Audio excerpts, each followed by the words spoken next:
Yeah, that's good. Maybe with less heckling. I'll try. Thanks so much. Beyond is the news, so he sees that a crazed murderer has just escaped the local jail. And he's not so worried. He locks all his doors, he locks all the windows, checks them. Not very worried. Lays down in bed for the night, starts to hear some dripping. Puts his hand down under the bed, where Max always lays. I know the story. And Max licks his hand, a sign of comfort. Okay, so he tosses and turns a little bit. He hears that dripping again. Drip, drip. He gets up. He checks the sink in the kitchen. No dripping. Goes around the house. Checks one of the bathrooms. No dripping. Lays down on the bed. Puts his hand down. Max licks his hand. Nods off to sleep. Moments later, drip, drip. Puts his hand down. Max licks it assuredly. Gets up. Walking around. Turns the TV on for white noise in the background. News report breaking. The murderer has been spotted in his area. So he goes and he checks all the doors and windows again. Nothing's changed. Still locked. Exactly where he left it. Drip, drip, drip. Puts his hand down. And assured, as always, there's Max, licking his hand. Nods off. Again, moments later, he can't shake this feeling. He scours the whole house. He's got to find this dripping. He's looking for it everywhere. He turns on and off every sink in the house. Nothing. He circles back. He passes a door. Drip, drip. It's a stairwell down to the garage. There's no faucets in the garage. But he opens the door, and surely it's louder. Drip, drip, drip. He walks down the stairs. Drip, drip, drip. Flips on the light. Drip, drip, drip. And sees Max's body hanging. Bloody handprints. Blood dripping down Max's nose. Drip, drip, drip, and on the wall is smeared in Max's blood. It wasn't him licking your hand. As a knife slits his throat. Two college roommates are in the same science class, and the big midterm is tomorrow morning. Marie wants to stay in and study, but Tara wants to go out and party with the cute guys in the lacrosse team. She leaves Marie to her studies. When she gets home very late that night, Marie is in bed and the lights are off. Tara goes to bed without turning the lights on, trying not to disturb her studious friend. In the morning, she goes to wake Marie so they won't be late for the test. But Marie's body lies stiff, and her bed is soaked in blood. On the wall above her, scrawled in blood, the words, "Aren't you glad you didn't turn on the light?"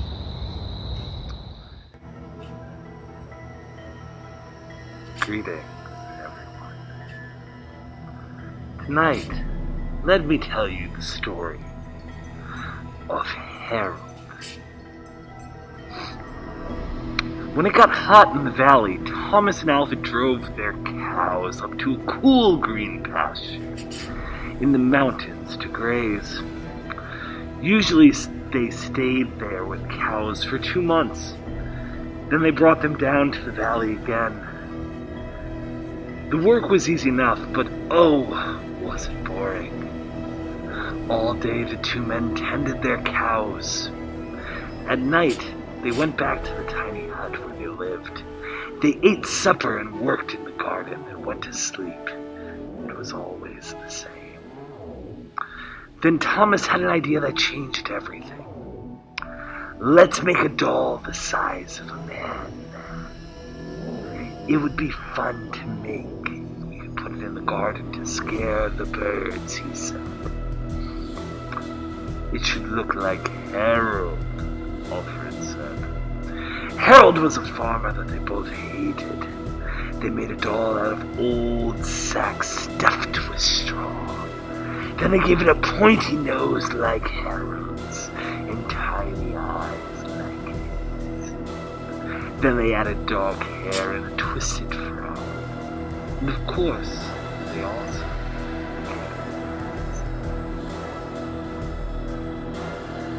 Each morning on their way to the pasture, they tied Herald to a pole in the garden to scare away the birds.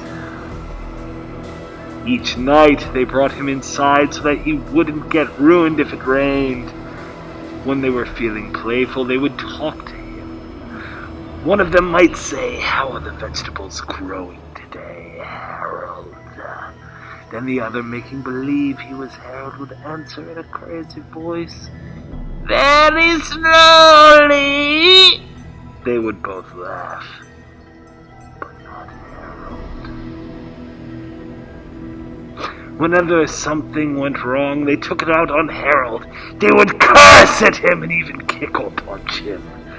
Sometimes one of them would take the food they were eating, which they were both sick of, and smear it on the doll's face. "How did you like that stew, Herald?" he would ask. "Well, you better eat it, or else." Then the two men would howl with laughter.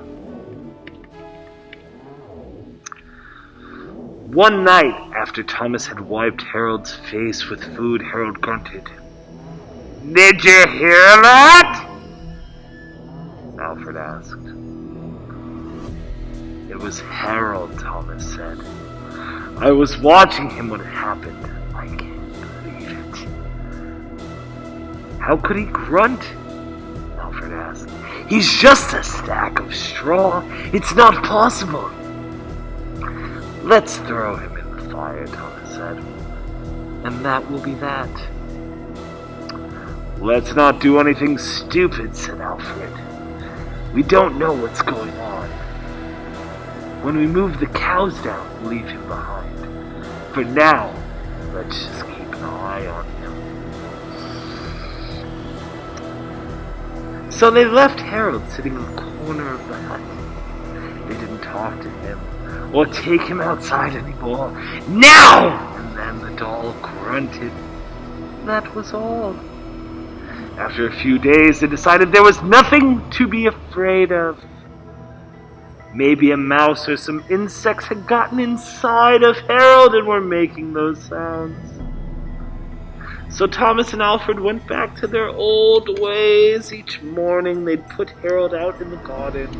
Each night they brought him back into the hut. When they felt playful, they joked with him. When they felt mean, they treated him as badly as ever. Then one night, Alfred noticed something that frightened him. "Herald is growing," he said. "I was thinking the same thing," Thomas said. "Maybe it's just our imagination," Alfred replied. "We've been out here on this mountain for too long." The next morning, while they were eating, Herald stood up and walked out of the hut. He climbed up onto the roof and trotted back and forth like a horse on its hind legs. All day and night he trotted like that. In the morning, Herald climbed down and stood in the far corner of the pasture. The men had no idea what he would do next. They were afraid. They decided to take the cows down into the valley the same day. When they left, Herald was nowhere in sight. They felt as though they'd been escaped a great danger and began joking and singing. When they had gone only a mile or two, they realized they had forgot to bring the milking stools.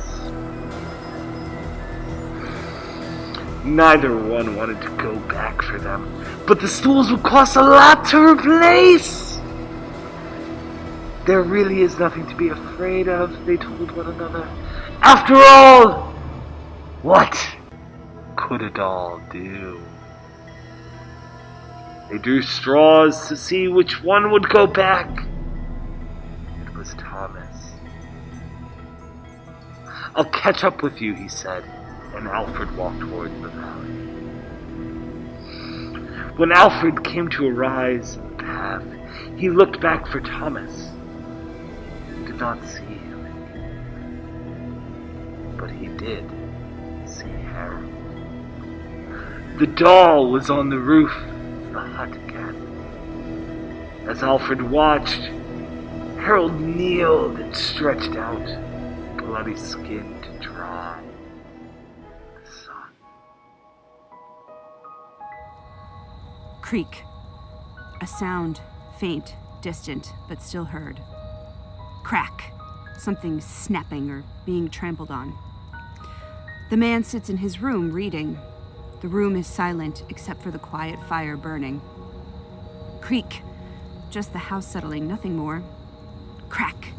Perhaps some small animals outdoor. Whoosh! Was that the wind? The man stands up and peeks out the window. A clear night is all he sees. The full moon brilliant in the sky. Laughing at his nervousness, he returns to his book. Creak. The man now silently chuckles at the sound. Crack. How could he have been scared of some sound? Whoosh! Must be breezy out tonight. Thump. Did that come from within the house? The man stares into the fire, trying to calm his jangled nerves. Creak. Crack. Whoosh. Will the sounds never cease? Thump. Thump. Thump. Closer, he thinks. The sounds are getting closer. He shuts the book and closes his eyes and thinks of something besides his wild imagination. Creak. Thump. Crack. Thump. Whoosh. Thump. Thump. Thump. A pause. The man moves quietly, slowly towards the door with a nervous gait. Thump. A step back. Thump. Yes, it's getting closer. Thump. He stares at the door, trying to somehow see through it. Thump. He reaches slowly for the doorknob, hand shaking, no longer able to take, not knowing. Creak! A loose floorboard near the door outside. Thump! He slowly opens the door. A scream. Silence. Susan and Ned were driving through a wooded, empty section of highway. Lightning flashed. Thunder roared. The sky went dark in the torrential downpour. "We better stop," said Susan. Ned nodded his head in agreement. He stepped on the brake, and suddenly the car started to slide on the slick pavement. They plunged off the road and slid to a halt at the bottom of the incline. Pale and shaking, Ned quickly turned to see if Susan was all right. When she nodded, Ned relaxed and looked through the rain-soaked windows. "I'm going to go see how bad it is," he told Susan, and went out into the store. She saw his blurry figure in the headlight walking around the front of the car. A moment later, he jumped in beside her, soaking wet. "The car's not badly damaged, but we're real deep in mud," he said. "I'm going to have to go for help." Susan swallowed nervously. There would be no quick rescue here. He told her to turn off the headlights and lock the doors until he returned. Axe Murder Hollow. Although Ned hadn't said the name aloud, they both knew what he had been thinking when he told her to lock the car. This was the place where a man had once taken an axe and hacked his wife to death in a jealous rage over an alleged affair. Supposedly, the axe-wielding spirit of the husband continued to haunt this section of the road. Outside the car, Susan heard a shriek, a loud thump, and a strange gurgling noise. But she couldn't see anything in the darkness. Frightened, she shrank down into her seat. She sat in silence for a while, and then she noticed another sound. Thump, thump, thump. It was a soft sound, like something being blown by the wind. Suddenly, the car was illuminated by a bright light. An official-sounding voice told her to get out of the car. Ned must have found a police officer. Susan unlocked the door and stepped out of the car. As her eyes adjusted to the bright light, she saw it. Hanging by his feet from the tree next to the car was the dead body of Ned. His bloody throat had been cut so deeply that he was nearly decapitated. The wind swung his corpse back and forth so that it bumped against the tree. Bump, bump, bump. Susan screamed and ran toward the voice and the light. As she drew close, she realized the light was not coming from a flashlight. Standing there was the glowing figure of a man with a smile on his face and a large, solid, definitely real axe in his hands. She backed away from the glowing figure until she bumped into the car. Playing around when my back was turned, the ghost whispered, stroking the sharp blade of the axe with his fingers. You've been very naughty. The last thing she saw was the glint of the axe blade and the eerie, incandescent light. A pair of teens were parked at Makeout Point, an isolated spot on the edge of town. Boyfriend switches on the radio for some mood music, and the two start canoodling. But just as things are getting hot and heavy, they're interrupted by a breaking news story. A murderer has escaped from the nearby state asylum. He's armed, dangerous, and he has a hook in the place of his right hand. The girlfriend is obviously frightened and wants to go home right away, but the boyfriend insists that they'll be fine. He locks all the car doors and tries to kiss her again. She calmly explains that no means no, and that she wants to go the hell home. Annoyed, the boyfriend slams the gas pedal and drives her back to her house. It's only when they both get out of the car that he notices something dangling from the door handle, a bloody steel hook. A wealthy man wanted to go hunting in a part of northern Canada where few people had ever hunted. He traveled to a trading post and tried to find a guide to take him, but no one would do it. It was too dangerous, they said. But finally, he found a Native American who needed money badly and had agreed to take him.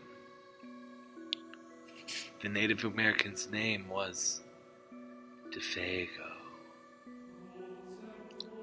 They made a camp in the snow near a large frozen lake. For 3 days they hunted, but they had nothing to show for it. The third night a windstorm came. They lay in their tent listening to the wind howling and the trees whipping back and forth. To see the storm better, the hunter opened the tent flap. What he saw startled him. There wasn't a breath of air stirring, and the trees were standing perfectly still. Yet, he could hear the wind howling. And the more he listened, the more it sounded as if it were calling DeFago's name. DeFago. DeFago.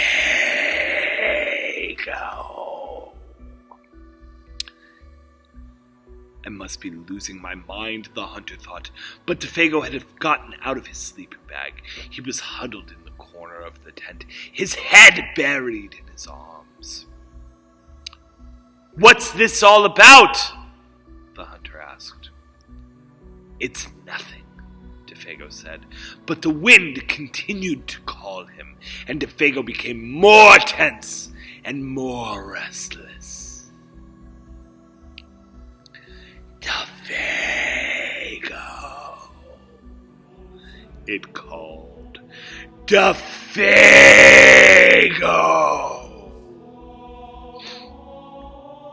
Suddenly, he jumped to his feet, and he began to run from the tent. But the hunter grabbed him and wrestled him to the ground. "You can't leave me here alone," the hunter said in his most white privileged tones.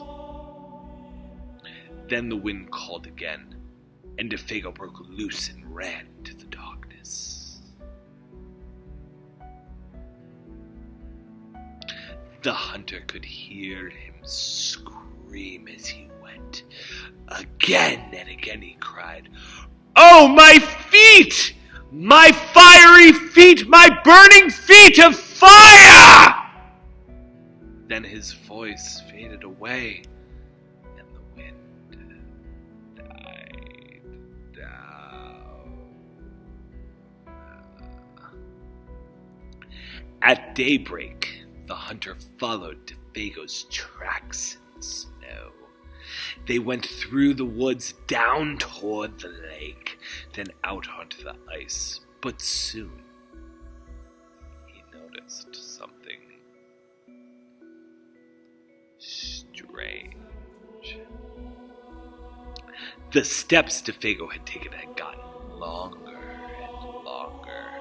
They were so long no human being could have taken them. It was as if something had helped him hurry away. The hunter followed the tracks out to the middle of the lake, but they then disappeared.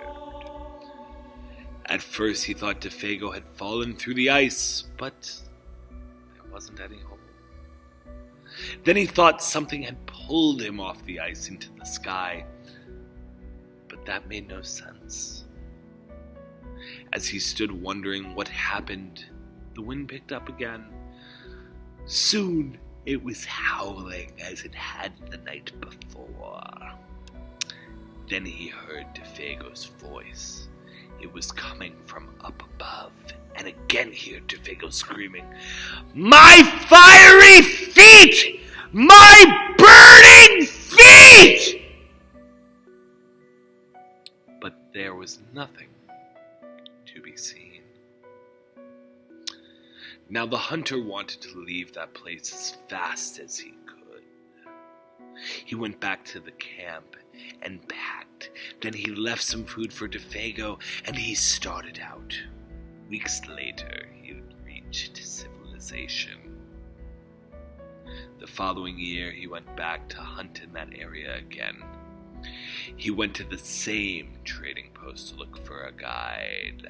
The people there could not explain what happened to DeFago that night, but they had not seen him since.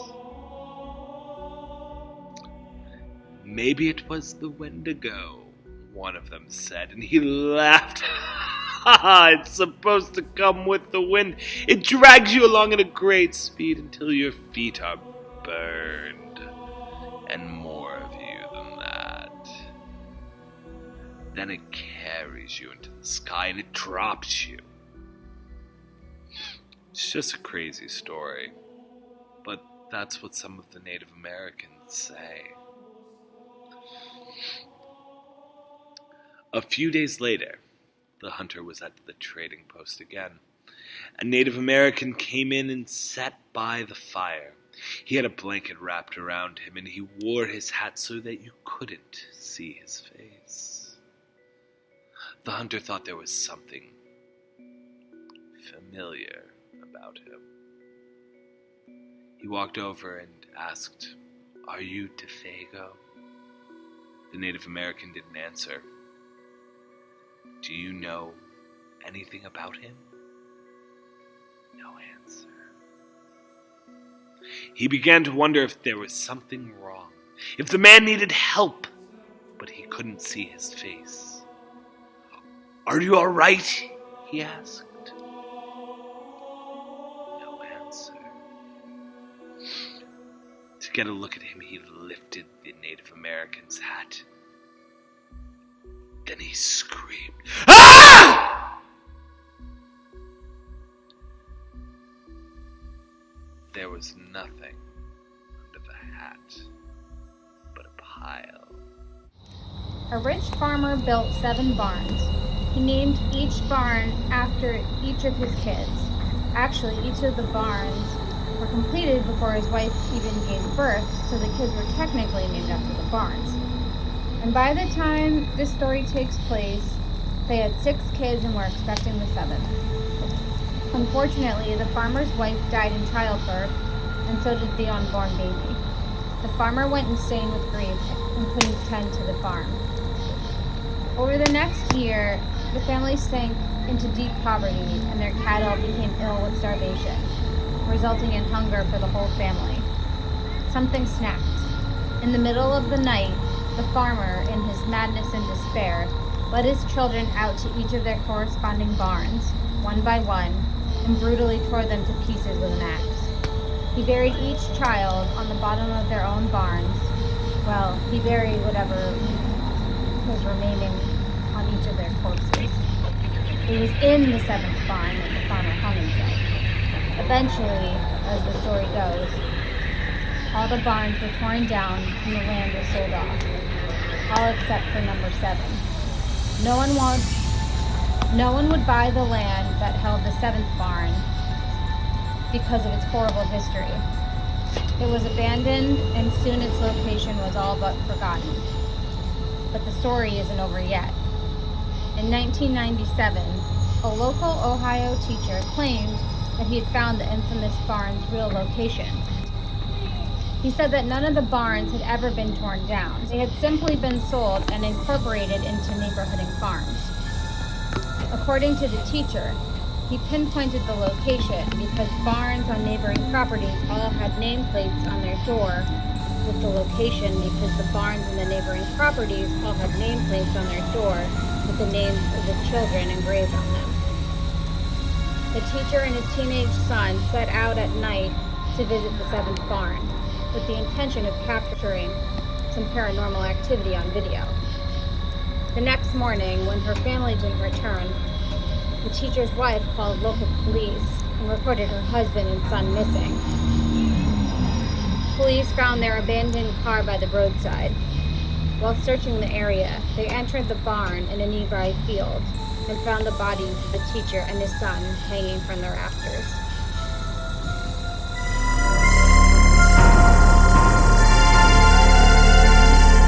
So John, who was, 13 or so, and it was his first weekend alone. And he was really excited. His parents were going away for the weekend, and he was really excited. Him and his dog Max was going to be the 2 of them just for 2 days. He was really excited. Called up all his friends, told them all about it. Wait, was he really excited? He was so excited. Was he excited? He was really excited. How excited? Really excited.